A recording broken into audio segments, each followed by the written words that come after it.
아멘. 감사합니다. 오늘 하나님께서 우리에게 주시는 말씀 함께 보시겠습니다. 사무엘상 2장 18절 한 절 말씀입니다. 날씨가 좀 더우면 에어컨을 잠깐 좀 켜주시면, 켜시다가 또 추우면 좀 꺼주십시오. 벌써 여름이 됐네요. 자, 우리 사무엘상 2장 18절 말씀 한 절입니다. 우리 다 같이 함께 한 목소리로 합독합니다. 사무엘상 2장 18절입니다. 다 같이 읽습니다. 시작. 사무엘은 어렸을 때에 세마포 에봇을 입고 여호와 앞에서 섬겼더라. 아멘. 할렐루야. 주님의 이름을 찬양합니다. 오늘도 우리 앞뒤 좌우에 계신 분들과 사랑 고백 나누고 말씀들 듣겠습니다. 사랑합니다. 축복합니다. 잘 오셨습니다. 할렐루야. 아멘. 아멘. 감사합니다. 오랜만에 뵙는 분들도 계시고 또 보고 싶은 분들도 이렇게 만날 수 있게 돼서 너무 감사합니다. 전 세계적으로 불어닥친 이 코로나19로 인해서 2020년 4월이 어느새 훅 지나가 버렸습니다.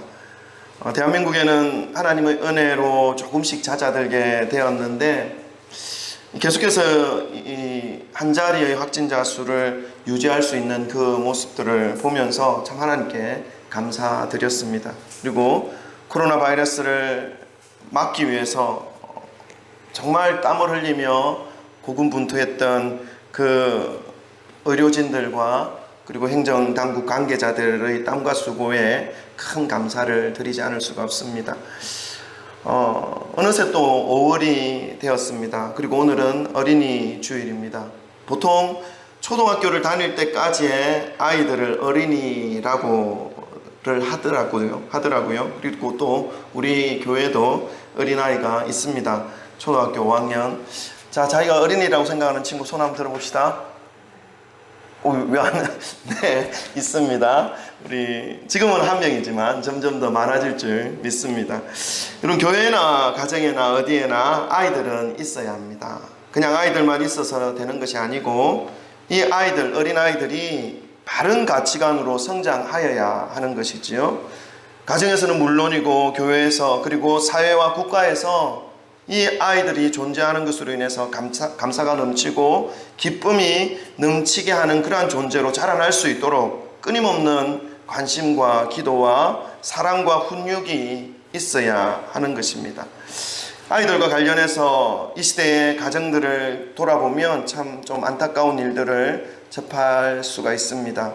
가장 많이 접할 수 있는 것이 결혼도 늦게 하는 것이 문제일 수 있지만, 결혼한 가정을 보면 아이들이 정말 좀 많았으면 좋겠는데 그렇지 못한 모습들을 볼 때 참 조금 안타깝습니다. 경제적 부담, 육체적 한계, 여러 가지 이유 때문에 그럴 것이라는 생각은 들지만 좀 안타까운 부분은 있습니다. 또 더 안타까운 마음은 이 어린아이들을 제대로 훈육하지 못하고 있는 것을 볼 때에 참 안타깝습니다. 우리의 자녀들은 여러분 일단 부모의 소유가 아니라는 것을 알아야 합니다. 내가 원하는 대로 나의 방법과 나의 방향대로 키우리라 생각하면 안 됩니다. 우리의 자녀들은 하나님께서 각 가정에게 보내주신 선물들입니다. 그래서 자녀들이 가장 행복하게 살아갈 수 있도록 우리는 해주어야 하는 것이죠.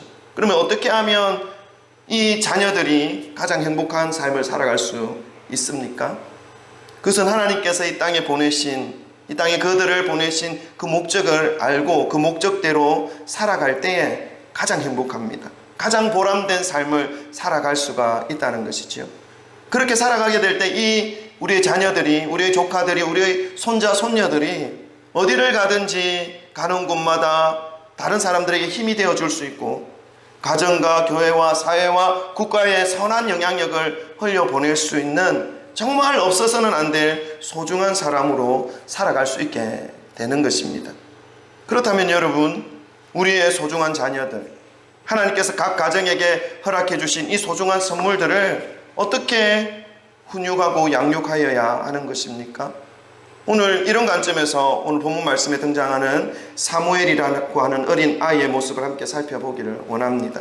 역사상 가장 어두웠던 이스라엘의 시대에 어린 사무엘이 그 나라와 그 사회의 존재함으로 인해서 이스라엘이 영적인 어둠에서 탈출하고 새롭게 일어서게 했던 그 사무엘의 삶을 보면서 우리는 사무엘의 어린 시절을 함께 살펴보고자 합니다.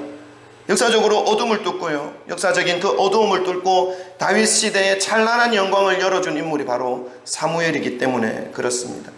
사무엘의 성장 과정을 살펴보므로 우리 소중한 자녀들, 조카들, 손자, 손녀들이 사무엘처럼 가정과 교회와 사회와 국가에 자신의 역할을 바르게 감당할 수 있는 그런 훌륭한 영적인 지도자로 설 수 있도록 기도해 주시고 또 믿음으로 협력해 주시는 그러한 저와 여러분 되시기를 소망합니다.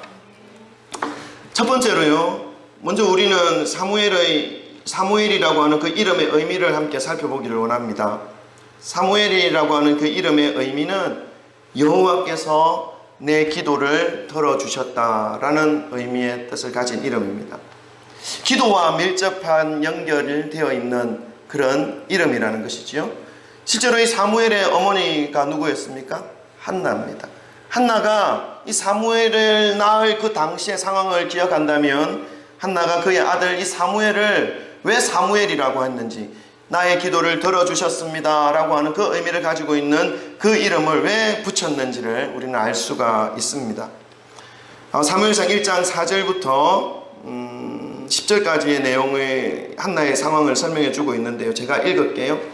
나와 있습니다. 눈으로 따라오시면 됩니다. 제가 읽겠습니다. 엘가나가 제사를 드리는 날에는 제물의 분깃을 그의 아내 브닌나와 그의 모든 자녀에게 주고 한나에게는 갑절을 주니 이는 그를 사랑함이라. 그러나 여호와께서 그에게 임신하지 못하게 하시니 여호와께서 그에게 임신하지 못하게 하심으로 그의 적수인 브닌나가 그를 심히 격분하게 하여 괴롭게 하더라. 매년 한나가 여호와의 집에 올라갈 때마다 남편이 그같이 하매 브닌나가 그를 격분시키므로 그가 울고 먹지 아니하니 그의 남편 엘가나가 그에게 이르되 한나여 어찌하여 울며 어찌하여 먹지 아니하며 어찌하여 그대의 마음이 슬프냐. 내가 그대에게 10 아들보다 낫지 아니하냐 하니라. 그들이 실로에서 먹고 마신 후에 한나가 일어나니 그때에 제사장 엘리는 여호와의 전 문설주 곁 의자에 앉아 있었더라. 한나가 마음이 괴로워서 여호와께 기도하고 통곡하며.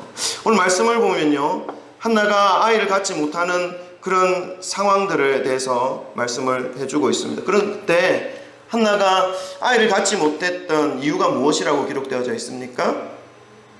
5절과 6절에 기록되어져 있죠. 여호와께서 그에게 임신하지 못하게 하셨다. 여호와께서 그에게 임신하지 못하게 하심으로. 그러니까 한나가 임신하지 못하는 이유는 하나님께서 그 태를 열어주지 않으셨기 때문입니다. 그런데 그것으로 인해서 자기의 적수인 브닌나, 엘가나의 두 번째 아내죠. 자기보다 밑에 있는 아내입니다. 그럼에도 불구하고 아이를 못 갖는 것으로 인해서 고난받고 멸시받고 있는 상황을 보면서 이 한나는 괴로워한 것입니다. 한나가 마음을 먹고 이 브닌나를 칠 수도 있는 거지요. 왜냐하면 남편의 사랑을 더 많이 받고 있고 그리고 자신의 입지가 더 크기 때문에 그렇습니다. 그러나 한나는 자신을 박해하고 자신을 괴롭히고 자기에게 없는 것들을 과시하면서 무시하는 그 브닌나에게 달려가서 똑같은 힘으로 똑같은 응대로 처리하지 않는 모습을 볼 수 있습니다. 오히려 하나님 앞에 그 안타까운 마음과 고통의 마음과 그 처절한 마음을 주님께 들고 부르짖는 모습으로 나아가고 있는 것이죠. 한나가 아들이 없는 이 서러움으로 인해서 하나님께 기도한 그 당시의 상황은 참으로 시대적인 상황을 보더라도 어두운 상황이었습니다. 제사장 엘리는 영적인 깊은 침체에 빠져 있었고 엘리의 두 아들은 성전에서 하나님 앞에서 범죄하는 것들을 일삼으며 제사장으로서의 역할을 올바르게 수행하지 못하고 있는 그런 어두운 상황이었습니다. 이런 상황 가운데에서 놓여있는 이 한나의 모습은 더 어둡고 절망적이었을 것입니다. 그러나 그는 하나님을 선택합니다. 하나님께 부르짖기를 선택한 것이죠. 고통과 서러움과 깊은 상처 가운데 고난을 주는 그 브릿나에게 달려가서 자신이 받은 멸시를 그대로 돌려주며 멱살을 잡고 흔들어대는 그러한 삶을 선택한 것이 아니라 그 마음 그대로를 가지고 하나님께 부르짖는 여인의 모습으로 나아갔다는 것입니다. 이런 기도의 응답으로 하나님은 잉태하지 못하는 여인 한나에게 그 태를 여셔서 아들을 허락해 주십니다. 하나님께 매달리고 부르짖어 얻게 된 이 천금 같은 아들, 이 아들을 한나는 하나님을 섬기는 일을 할 수 있도록 나신인으로 드렸습니다. 사무엘은요, 이러한 배경 가운데 태어난 그러한 아들이었습니다. 그는 기도하는 어머니의 모습을 보며 자랐고요, 기도로 태어났고 기도로 자랐고 일평생 하나님께 기도하는 모습으로 삶을 살았던 것입니다. 그래서 사무엘이 이스라엘 백성들을 위해서 뭐라고 나중에 고백합니까? 사무엘상 12장 23절에는 이렇게 고백합니다. 우리 한번 다 같이 읽어볼까요? 다 같이 읽습니다. 시작. 나는 너희를 위하여 기도하기를 쉬는 죄를 여호와 앞에 결단코 범하지 아니하고 선하고 의로운 길을 너희에게 가르칠 것인즉. 아멘.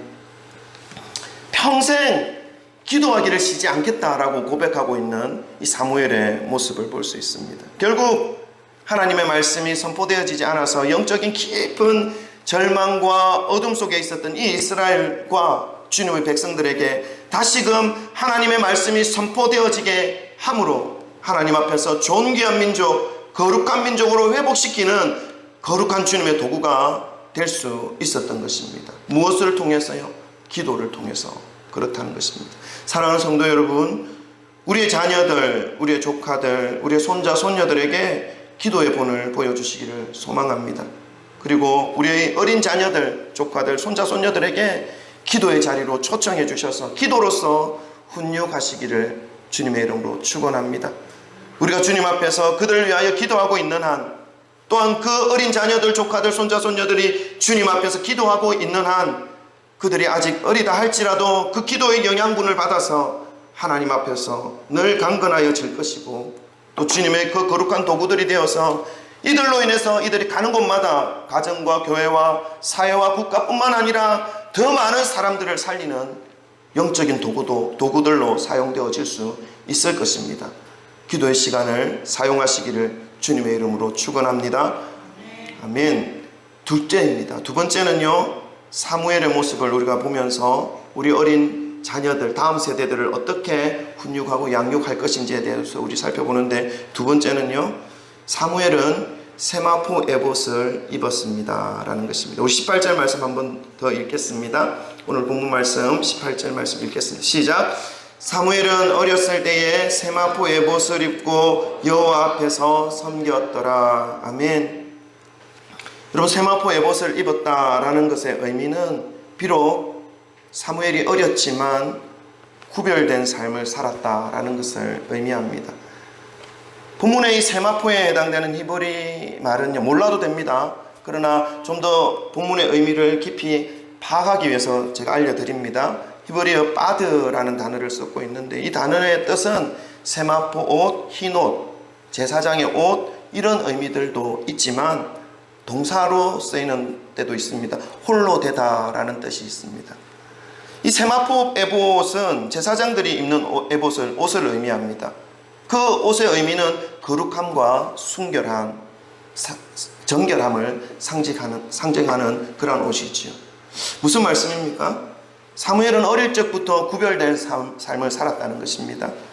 이 구별된 삶은 외로운 삶입니다. 홀로 되는 삶입니다. 그래서 세마포를 의미하는 이 히브리어 바드라는 이 단어에 홀로 되다라는 의미가 있는 것이지요. 우리 자녀들을 양육하면서 자칫 놓치기 쉬운 것들이 바로 이 부분입니다. 우리는 우리 자녀들, 조카들, 손자, 손녀들이 모든 일에 잘 되기를 바랍니다. 건강하기를 바라지요. 공부를 잘하고 사람들에게 인기를 얻는 사람들이 되기를 바랍니다. 그런데 거룩함으로 구별되는 것에 대해서는 그렇게 별로 간절히 원하는 것 같지 않습니다. 이것이 오늘날 그리스도인들의 삶에 그대로 나타나고 있는 것입니다. 조금 거룩하지 못하다 하더라도 공부를 잘하면, 인기가 많다면, 좋은 대학을 가고 남들이 잘 가지 못하는 직장에 들어간다면 조금 거룩하지 못하더라도 괜찮을 거라 생각하고 살아가지요. 근데 성경은 그렇게 말하고 있지 않습니다. 성경에서는 뭐라고 말씀합니까? 로마서 12장 1절과 2절 말씀 우리 한번 읽어볼까요? 에어컨을 좀 꺼주실래요? 춥습니다. 여기 서 있으면 긴장도 돼서 조금 떨립니다. 근데 이게 분위기가 추우면요, 더 이게 심장이 불러. 그렇습니다. 오늘 우리 12장 1절 성경에서는 뭐라고 말씀하시는지 우리가 한번 좀 살펴보기를 원합니다. 성경 말씀 로마서 12장 1절 2절입니다. 다 같이 함께 읽겠습니다. 시작. 그러므로 형제들아 내가 하나님의 모든 자비하심으로 너희를 권하노니 너희의 몸을 하나님이 기뻐하시는 거룩한 산제물로 드리라. 이는 너희가 드릴 영적 예배니라. 너희는 이 세대를 본받지 말고 오직 마음을 새롭게 함으로 변화를 받아 하나님의 선하시고 기뻐하시고 온전하신 뜻이 무엇인지 분별하도록 하라. 아멘. 이 말씀이 무슨 말씀입니까? 세상을 본받지 말라는 것입니다. 세상 가운데서 살아가지만 하나님이 기뻐하시는 거룩한 산제물로 자신의 삶을 드리라는 말씀입니다. 앞에서 말씀을 드린 반대의 삶을 지금 말씀하고 있습니다. 공부를 조금 못하더라도 거룩을 붙잡으라 하는 말씀입니다. 인기가 조금 없다 하더라도 구별된 삶을 살아라 하는 것입니다. 좋은 대학, 남들이 들어가기 어려워하는 직장에 들어가지 못한다 할지라도 하나님을 더 사랑하라 하는 것입니다. 여러분, 거룩, 구별됨, 그것은 어떤 의미일까요? 거룩, 구별됨은요, 무엇으로 설명할 수 있겠습니까? 그것은 사랑입니다. 하나님을 사랑하는 그 사랑이라는 것입니다. 성경에서는 예수님을 신랑, 우리를 신부라고 표현한 말씀이 있습니다. 신랑을 맞이하는 신부에게 있어서 가장 소중한 것이 무엇이겠습니까? 신랑을 맞이할 때 많은 돈과 재물로 그를 맞이하는 것일까요? 신랑 대신 예수 그리스도를 맞이할 때 내가 어떤 신분, 어떤 위치에 서 있고 어떤 환경으로 만들어 놨다라고 하는 이런 것들이 이런 것들로 맞이하는 것이 맞이하는 것이 가장 좋은 방법일까요? 우리가 한번 생각해 보아야 됩니다. 예수님이 나의 신랑 되시고 내가 신부 된 자리에 있다면 그 신랑 되신 예수님을 맞이할 때에 어떤 모습으로 맞이하는 것이 가장 바르고 가장 현명하고 지혜로운 모습으로 맞이하게 되는 것일까 하는 것을 말입니다.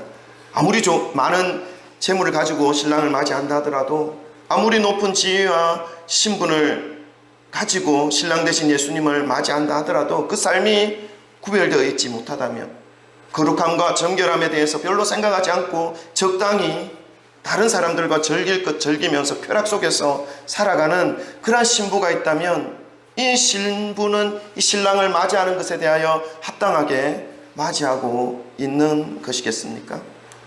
그렇지 않지요. 여러분, 신부된 자가 신랑을 맞이할 때 가장 아름답고 소중한 모습은 바로 구별됨입니다. 신랑을 기다림으로 세상과 짜가지 않고 거룩함으로 정결함으로 신랑을 맞이하는 것이 신부된 자가 신랑에게 취하여 줄 수 있는 가장 소중하고 아름다운 모습이라는 것입니다. 이것이 무엇입니까? 이것은 사랑입니다. 이 사랑 때문에 이 사랑이 그 심령에 존재하지 않는다면 거룩은 유지할 수가 없습니다. 그렇기 때문에요, 거룩과 이 정결함은 바로 사랑과 연결되어 있는 것입니다. 주님을 향한 사랑만이 거룩을 이룰 수 있고, 그 사랑만이 성결한 마음으로 신랑을 맞이할 수 있기 때문에 그렇습니다. 사무엘은 어리지만 하나님 앞에서 구별된 모습으로 살았습니다. 이 구별된 모습은요, 하나님을 향한 사랑으로 이루어진 모습입니다. 하나님은 외롭지만 구별된 사람, 조금 부족하지만 거룩한 사람을 사용하기를 원하십니다. 우리의 조카들, 우리의 자녀들, 우리의 손자, 손녀들이 하나님을 향한 이 사랑으로 살아갈 수 있도록 기도해 주시기를 바랍니다. 물론 저와 여러분도 이러한 삶을 살아야 할 줄 믿습니다. 저와 여러분의 기도를 통해서 각 가정에 있는 우리의 자녀들이 하나님과 예수 그리스도를 향해 더욱더 사랑하는 마음을 가지게 되기를 소망합니다. 주님을 더욱더 사랑하는 마음으로 이 땅에서 구별된 삶을 살아갈 수 있기를 소망합니다. 그리고 그 구별된 거룩한 삶을 살아감으로 인해서 하나님께서 함께 해주시는 능력으로 이 땅에서 능력의 삶을 살아갈 수 있게 되기를 주님의 이름으로 축원합니다. 아멘. 아멘. 아멘. 좀 크게 하시면 제가 더 힘을 얻습니다. 아멘. 아멘. 할렐루야. 감사합니다. 세 번째입니다. 사무엘은요, 여호와 하나님 앞에서 섬기면서 살았습니다. 우리 18절 말씀 한 번 더 읽어보겠습니다. 2장 18절 다 같이 함께 읽겠습니다. 시작. 사무엘은 어렸을 때에 세마포 에봇을 입고 여호와 앞에서 섬겼더라. 아멘.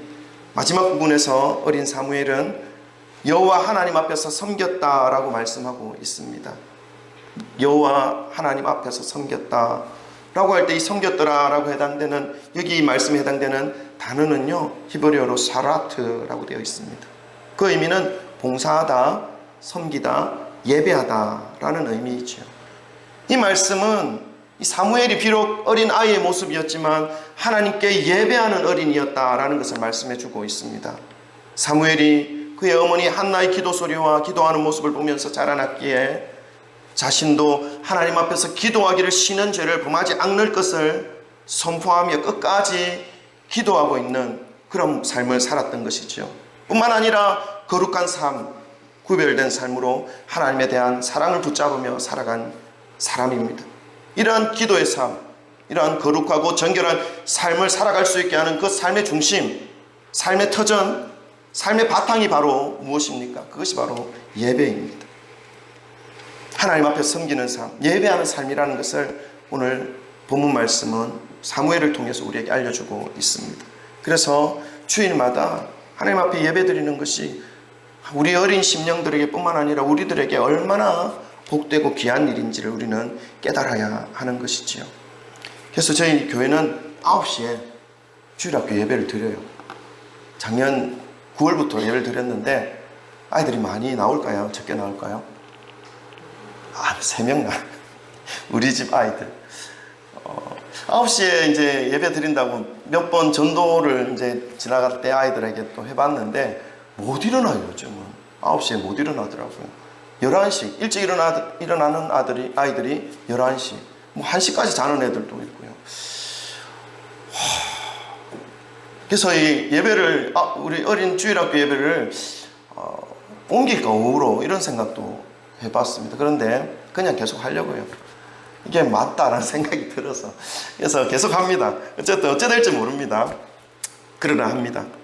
여러분, 예배는 어린 심령에게만 중요한 것이 아니고 주님을 의지하며 주님의 그 은혜를 구하고 붙잡으며 살아가는 모든 성도님들에게 너무너무 중요한 것입니다. 하나님은 오늘 사무엘의 모습을 통해서 어두운 세상이지만 이 어둠에 파묻혀서 아무런 영향력을 흘려보내지 못하는 삶을 사는 사람이 아니라 세상이 어두우면 어두울수록 더욱 빛을 발하는 삶을 지금 소개해주고 있습니다. 가장 어두움의 시간에 가장 빛이 나는 사람으로 살아갈 수 있다면 사무엘의 삶이 어떻게 해서 가능하였던 것인지를 말씀해주고 있는 것입니다. 이 말씀은 우리 자녀들의 세대에 반드시 필요한 말씀이고 적용되어져야 할 말씀이라 믿습니다. 이 말씀을 우리 자녀들이 나에게 주시는 하나님의 말씀으로 붙잡고 우리의 자녀들의 그 삶을 살아간다면 뿐만 아니라 저와 여러분의 삶도 이 말씀을 하나님께서 나에게 주시는 말씀이라는 것을 붙잡고 믿고 살아갈 수만 있다면 하나님의 다스리심과 통치하심이 우리의 자녀들의 삶 일평생에 함께 하실 것이고 또한 저와 여러분 가운데에서도 하나님께서 함께 하여 주심으로 세상에 거룩한 영향력, 선한 영향력, 별과 같은 빛나는 삶을 살아갈 수 있게 해주실 거라 믿습니다. 바라는 것은 이러한 삶, 기도의 삶, 거룩한 삶, 외롭지만 거룩한 삶, 그리고 예배의 삶, 이러한 삶이 이곳에 계신 모든 분들과 가정과 자녀들 그리고 조카와 손자 손녀들에게 계속해서 이어지심으로 하나님이 사용하시는 그러한 귀한 믿음의 사람으로 자라날 수 있도록 주님의 이름으로 축원합니다.